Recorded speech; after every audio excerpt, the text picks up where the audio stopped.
សួស្តីអ្នកទាំងអស់គ្នាជួបគ្នាជាថ្មីម្ដងទៀតហើយនៅមុខម្ហូបថ្មីគឺស្លម្ជូរព្រៃសាច់មាន់គ្រឿងផ្សំមានដូចជាសាច់មាន់ស្លឹកគ្រៃស្លឹកក្រូចម្ទេសខ្ទឹមសខ្ទឹមក្រហមនិងម្ទេសរួមទាំងអំបិលទុំប្រហុកប៊ីចេងស្ករអំបិលរីឯបន្លែវិញមានដូចជាត្រប់ស្រួយផ្សិតពេញពោះនិងម្រះព្រៅជាដំបូងយើងធ្វើការចាក់ខ្លាញ់ចូលតិចទៅដើម្បីលីងគ្រឿងឥ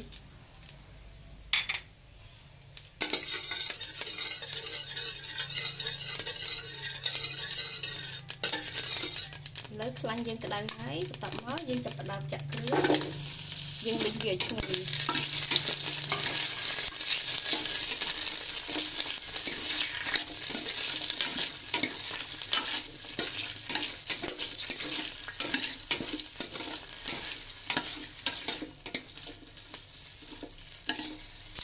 ឥឡូវគ្រឿងយើងលីងឈ្ងុយហើយបន្ទាប់មកយើងចាក់ប្រហុកលីងជាមួយ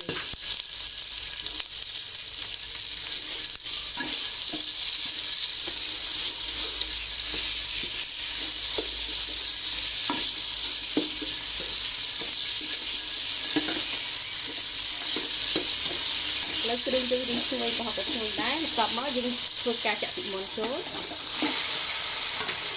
លីងវាជាមួយឈ្ងុយ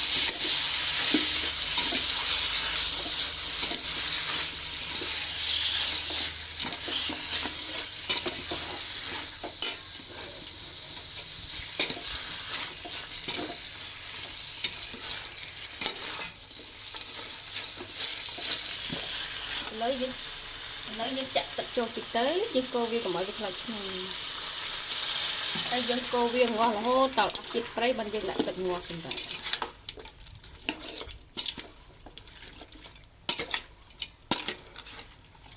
ឥឡូវយើងធ្វើការចាក់ស្ករប៊ីចេងចូល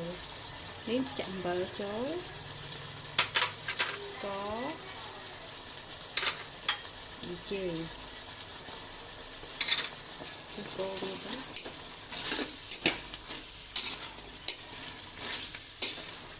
ឥឡូវវាខាស់ទឹកប្រៃហើយតោះមកយើងចាក់ទឹកងាស់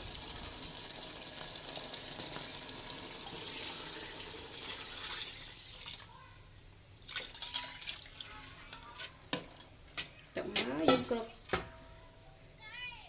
គ្របវាទុកឲ្យសាច់ផុយចាំយើងដាក់បន្លែឥឡូវទឹកពុះហើយយើងធ្វើការជ្រុំម្ជូរចូលអំបិលទុំ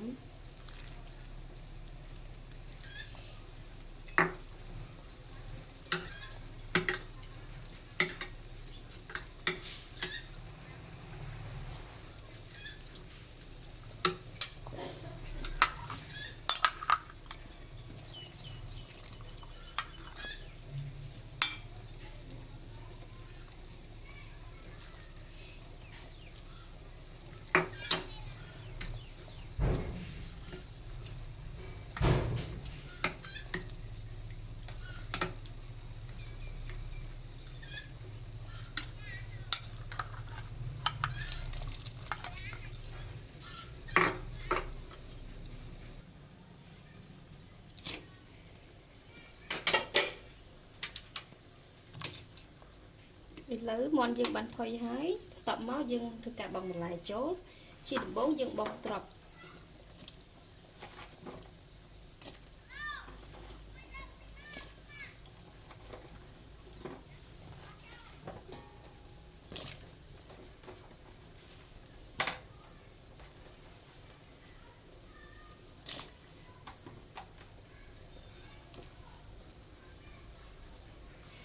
ឥឡូវត្រប់យើងលីងផុយដែរហើយបន្ទាប់មកយើងបង់ពីពោះចូល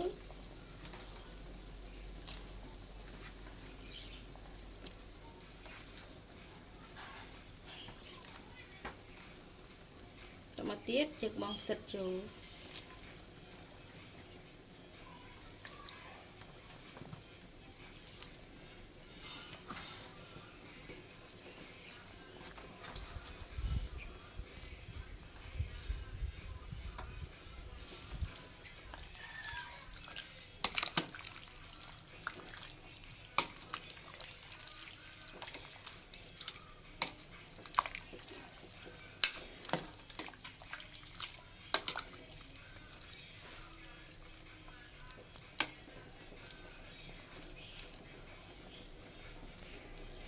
ឥឡូវយើងទុកវាឲ្យឆ្អិនសិនចាំយើងបំម្រះប្រូចចូលរួចជាការស្រេចឥឡូវបន្លែយើងឆ្អិនហើយចាប់មកយើងធ្វើការបំម្រះប្រូចចូលរួចជាការស្រេច